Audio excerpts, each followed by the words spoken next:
Hi guys, hi everyone. How are we all doing today?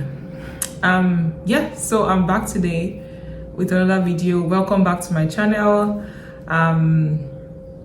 Thank you for everyone that has already subscribed. You guys are the best. You guys are really the best. Thanks to everyone that has watched my last video, everyone that has commented and shared and liked the video. Thank you very much. And to the new subscribers to this channel, thank you for tuning in. Thank you for coming to this channel. Please consider subscribing. I promise you that you will love the content that will come from this channel. All right, so today we're going to be talking about something very important. So from the past few days that I've posted my video, I've gotten some requests. People tell me that they would like to see or like to hear how I came here to Canada as a graduate student. And even prior to that, a couple of people have reached out to me, asking about how it is that I came to Canada. How did you process your application? Can you put me through all of that process? So in today's video, I'm going to try to go through all of the process. It's going to be an in-depth explanation. I'm going to explain how I went through all of this process. So yes, let's go right into the video. I'm going to start with some points or some things that I did. I'm going to just talk from my experience. So this is a disclaimer that I don't work at the immigration office. This is just how I went through my process. This is not the be all and end all. This is not the set in stone process. It doesn't mean that's going to work for everyone. This is how I was able to come here for my graduate studies. I think you can learn something from my process, but it might not work for you. It might not work for another person. It might work for another person. But I feel like if you put in some of these tips, it might work for you. The first thing I will talk about is before you come to Canada, I'll say you have to know the reason why you're coming to Canada. So this might be like a question that is like what do you mean by that question? What do you mean by that? So why I said that you know the reason why I come to Canada is because most people don't know, or some people don't know why they want to come to Canada. They just want to come. They say they want to just leave Nigeria or leave whatever it is they are and come to Canada, which is all good, which is great. But the question I have for you is, why are you coming to Canada? Why do you want to come to Canada? That's the question we need to answer first before any other thing. Now, that's important because there are different application processes that you can take to come to Canada or to come to any country outside of where you're staying. It's not just one process. Now, I am talking about the study permit, the study application, the graduate studies application. Now there's undergraduate studies application and there's a graduate one. For you to say you want to do a graduate studies, do you really want to do a graduate studies? You need to ask yourself that question. If you want to come to Canada for business or as a worker, you want to come and work here, there's something called a work permit, or the process that workers will go through. And if you want to come here with your family, there's also the permanent residence. Now, these are different application processes. And if you are the one that actually wants to come for studies, you love studies, you want to further your education, master's into PhD, and then you can come through the studies route. If you don't want to do a graduate studies, then don't follow the graduate studies route. Don't apply for a master's or a PhD. Now, I think I'm going to do a separate video for that to explain why I said that, because I feel like most people don't really know. So I'm going to explain in a different video why I said you need to know why you want to come. Most people will say, yeah, well, we're going to come anyways. We're going to run it. So we're going to come to Canada or whatever it is. We're going to just run it. It's not about running it all. If you're coming here for graduate studies, there's some expectations you need to meet. So that's why I'm saying that if you're a family person, you have a family, you have children, you have a wife or a husband, and you want to come for a better life in Canada, as you call it, a better life, then I don't think the route you need to go is graduate studies, because you might not find it funny. It might be a different process as you expect it. So the first thing you need to ask yourself is, why am I coming to Canada? Now, once you've answered that question and you are the person that has concluded that you need to come through the graduate studies route, number 2 step is to do your research. Now that might sound cliche, I would say. Maybe people always say that to you, do your research. But it's very important to do your research. You might be somebody actually watching this video now, and you are someone that has no clue at all as to how to apply to schools in Canada. You might just be a novice, as it were, like you don't even know any school, you don't even know any province in Canada, you don't even know anything about Canada. You just know that you want to just further your education, you want to just have a master's or a PhD outside of the country you are in. You might be in that shoe right now, and I'm telling you that you are in the right place to watch. This video is the right one to watch, because I was in your shoes 3 years ago. I hadn't even had plans. I didn't have plans to come to Canada at all. I started my Canada application January 2019, and I started my PhD September 2019. So by December, I had no plan. I was just still doing my master's in Nigeria, and I didn't even think about going outside of the country to do my PhD. I had planned to do a PhD, so I was looking into schools in Nigeria, and I was seeing some opportunities to actually do my PhD. And I was seeing like a funding kind of thing in Nigeria. So that was what I was looking at, right? I wasn't even looking at leaving the country. So that's why I said that if you're someone that actually doesn't know anything about that, you can learn something. You can learn something. Now, that's being said, number 2, like I said, is to do your research.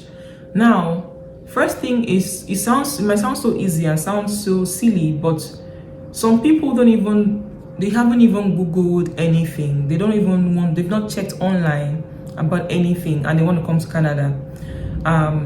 You have to do your research. It's not so hard as you would think. Now, let me give you an example of what I mean by do your research. You don't know anything about Canada, right? You don't know anything about schools in Canada. Take your laptop or your phone and Google schools in Canada. It might sound simple, but that's the first step you need to do before you start anything. That's the first step. Schools in Canada. And then after you've done that, you see some schools, you see some, like a lot of schools will come up. University of Toronto, University of New Brunswick, University of Manitoba, and all of that, right? And then from there, if you want, you can go further and Google the best schools in Canada. Now, this is what I did. I'm telling you that I 3 years ago, I didn't know anything about this, and this is what I typically did. This is my experience. So I Googled best schools in Canada, and I saw some schools came up. There was the top 5, the top 20, the top 50, and all of that. Many schools are in Canada right now. So you'll be like, where do I start from? What is happening? I don't really know where to start from. So start from there, best schools in Canada, and then you see options. And if by any chance someone has told you about a school, maybe you're someone that actually has a school in mind, then you Google the school that you have in mind. So when you get a school, you go to the website. You can check any of those schools, like I said, any of those best schools or any school at all. You go to the site of the school. For example, I'm in University of Manitoba. You go to the University of Manitoba. It doesn't have to be University of Manitoba. I'm using it as an example because that's where I am. And then when you click on that, they will have an undergraduate section and a graduate section.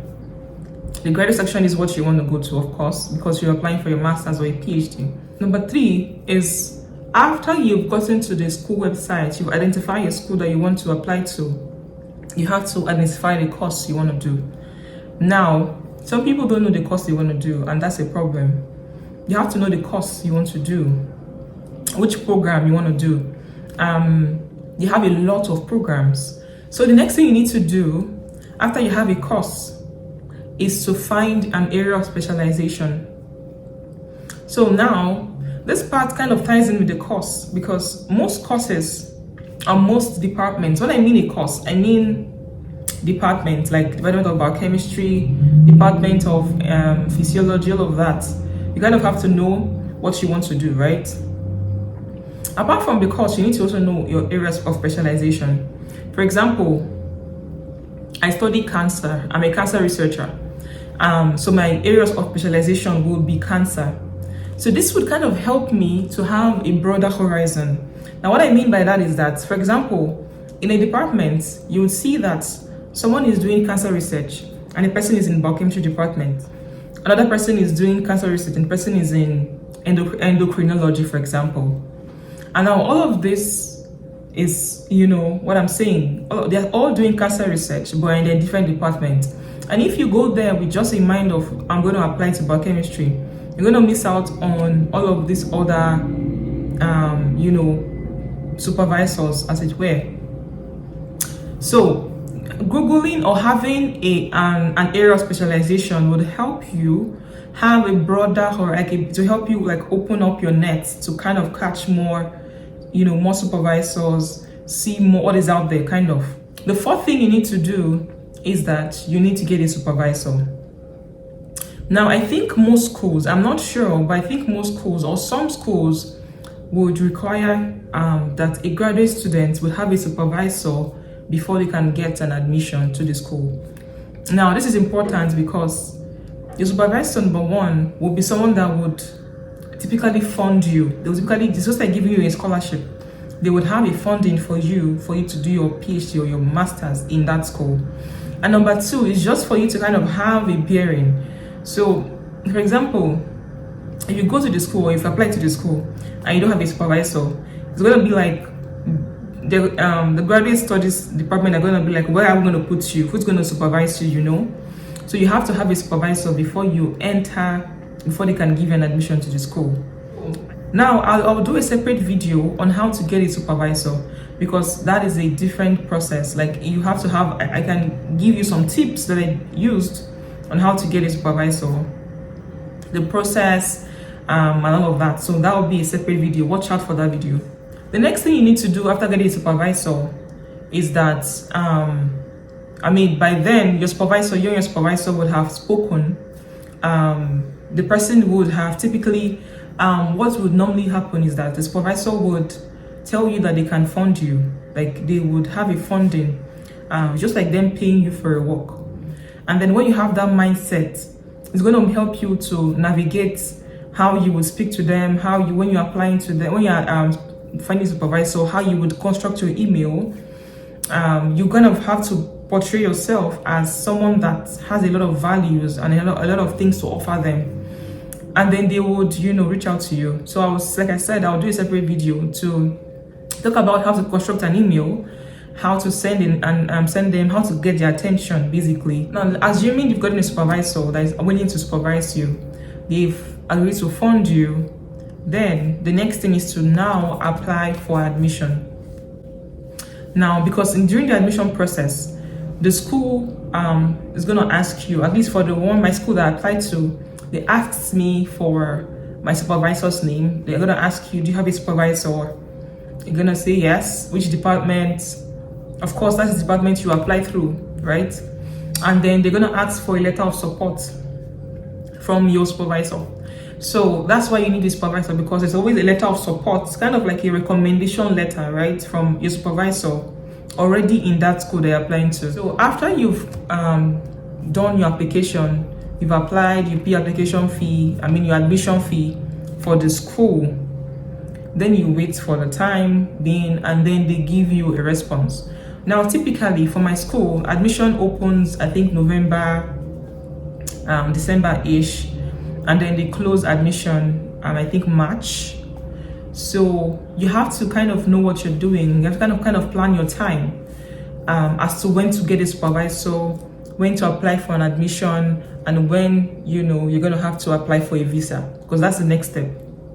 Now, after you've applied to the school and they've given you an admission, then you can go ahead with your visa application. Now, there are a lot of videos on YouTube, I believe, that I will have gone through in-depth process of how to get a visa application. Nairaland actually is a good resource.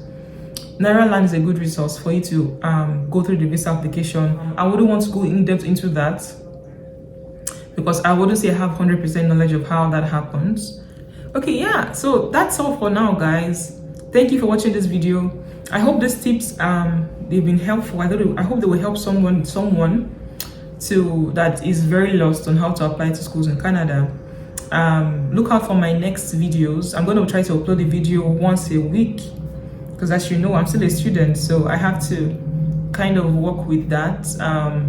So yeah, as much as you can, please engage with my videos, share with your friends, please subscribe to my channel, comment, like this video, share, and turn on your notification bell so you can know when I post a new video. And if you have questions, please leave them in the comment section. I'll be happy to answer them. All right, thank you for watching, and I'll see you in my next video. Bye.